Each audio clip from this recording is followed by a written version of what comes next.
আসসালামু আলাইকুম টেকআসিফ.com এর পক্ষ থেকে মাইস্কুল ডাটাবেজের বাংলা ভিডিও টিউটোরিয়ালে আপনাদের সবাইকে স্বাগতম। আজকে আমরা বিটুইন অপারেটর নিয়ে বিস্তারিত আলোচনা করব। তো বিটুইন অপারেটরটা আসলে কি কাজ করে? বিটুইন মানে কি? দুইটা জিনিসের মধ্যে। তো ধরুন আমাদের যে বুক টেবিল আছে, আমরা চাচ্ছি কি 2000 সাল অথবা 2004 সালেই ধরি, 2004 এবং 2015 সাল, এই দুইটা সালের মধ্যে যে বইগুলো আছে সেগুলো আমরা দেখতে যাচ্ছি। মানে 2004 এবং 2015 সালের মধ্যে 2004 সালটারও বই দেখাবে, 2015 সালটারও দেখাবে এবং এর মাঝের বইগুলো দেখাবে। মানে দুইটা জিনিস দেখেন, দুইটার মধ্যে 2004 2020 এই দুইটার মধ্যের বইগুলো আমরা দেখতে যাচ্ছি। তো সেক্ষেত্রে আমরা বিটুইন ইউজ করে এটা ইজিলি করতে পারি। তো বিটুইন ব্যবহার করার আগে আমরা এর আগে যে জিনিসগুলো শিখলাম, বিভিন্ন জিনিস, তো ওগুলো ইউজ করেও কিন্তু আমরা সেম কাজটা করতে পারি। তো সেটা আগে কিভাবে করা যায় আমরা সেটি আগে দেখব। তো আপনারা একটু ভাবুন তো এটি কিভাবে করা যায়। লজিক্যাল অ্যান্ড ব্যবহার করে সেটা ইজিলি করা যায়, সাথে greater than equal or less than equal সাইনের মাধ্যমে। আমি আশা করি আপনারা জিনিসটা থিঙ্ক করতে পেরেছেন। দেখেন, এই কোয়েরিটা যদি আপনারা লক্ষ্য করেন, select title released year from books, title release ইয়ার সে আমাদের দেখাবে হোয়ার রিলিজড ইয়ার গ্রেটার দেন ইকুয়াল 2004, মানে 2004 সাল হতে পারে, 2004 হতে পারে অথবা তার থেকে বড় হতে পারে। আমাদের ইয়েটাই ছিল কিন্তু 2007 সাল থেকে 2015 সালের মধ্যে। তো একটা কিন্তু আমরা লোয়ার রেঞ্জটা পেয়ে গেছি, 2004 অথবা তার থেকে বড়।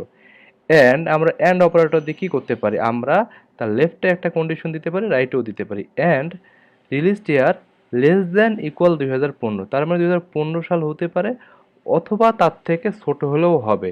এবং দুইটাই কন্ডিশনকেই কিন্তু আমরা অ্যান্ড অপারেটর দিয়ে যুক্ত করেছি। তার মানে কি, এইটাও হতে হবে, লেফটের কন্ডিশনটা, রাইটের কন্ডিশনটাও ট্রু হতে হবে, তখনই আমরা সেই রোগুলো পাবো।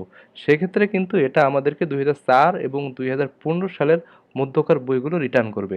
তো আমরা এটা যদি দেখি, ওকে আমরা কোয়েরিটা রান করি।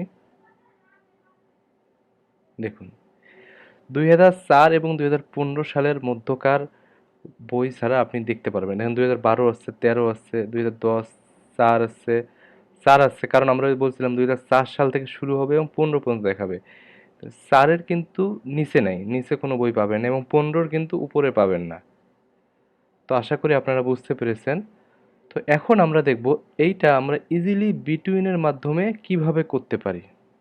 বিটুইনের মাধ্যমে আমরা এভাবে করতে পারি, সেটা হচ্ছে বিটুইন লেখার পর, বিটুইন একটা অপারেটর, বিটুইন লেখার পর আমাদের একটা কলাম নাম বা কোনো একটা ভ্যালু, অ্যান্ড এখানে রাইট সাইডে একটা ভ্যালু, এক্স ওয়াই এর জায়গায় আপনারা যে কোনো ভ্যালু দিতে পারেন।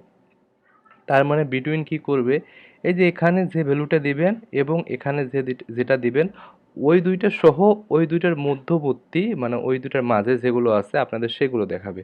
তো আমরা এখানে যদি এক্সাম্পলটা লক্ষ্য করি, select title released year from books where released year between 2004 and 2015। Release ইয়ারটা যদি 2004 এবং 2015 সালের মধ্যবর্তী সময়ে পরে যে যে রিলিজ ইয়ারগুলো, সেই বইগুলো সে আমাদেরকে রিটার্ন করবে। তো এই কোয়েরিটা যে আমরা রান করি,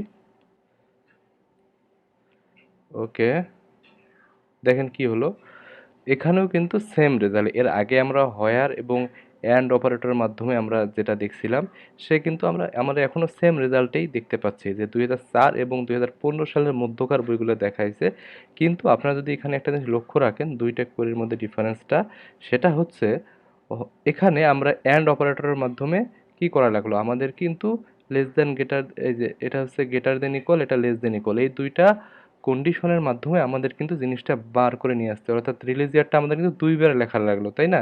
কিন্তু বিটুইনের মাধ্যমে আমরা কি করলাম, হোয়ার রিলিজ ইয়ার বিটুইন, মানে এইটাকেই আমরা বলছি রিলিজ ইয়ারটা যেখানে যার মধ্যে আছে 2004 অ্যান্ড 2015, মানে রিলিজ ইয়ারটা 2004 এবং 2015-র মধ্যে হলে সেই বইগুলো আমাদেরকে দেখাও, এই রেঞ্জের মধ্যে হলে।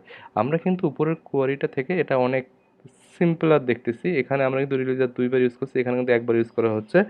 তো আসলে এইরকম ক্ষেত্রে যখন আপনাদের দুইটা রেঞ্জের মধ্যে কিছু বার করতে হবে, সেক্ষেত্রে আপনারা বিটুইনটা ইজিলি ইউজ করতে পারেন, এটা আপনাদের জন্য অনেক হেল্পফুল হবে। আপনি গ্রেটার দেন ইকুয়াল অথবা লেস দেন ইকুয়াল ওগুলো দিয়ে আপনি করতে পারবেন, কিন্তু আমার মনে হয় বিটুইনটা ওই ক্ষেত্রে ইউজ করাটা বেস্ট।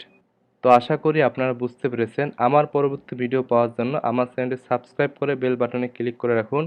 আমার ভিডিওগুলো ভালো লাগলে আপনাদের বন্ধুদের সাথে শেয়ার করতে ভুলবেন না। ধন্যবাদ সবাইকে। আল্লাহ হাফেজ।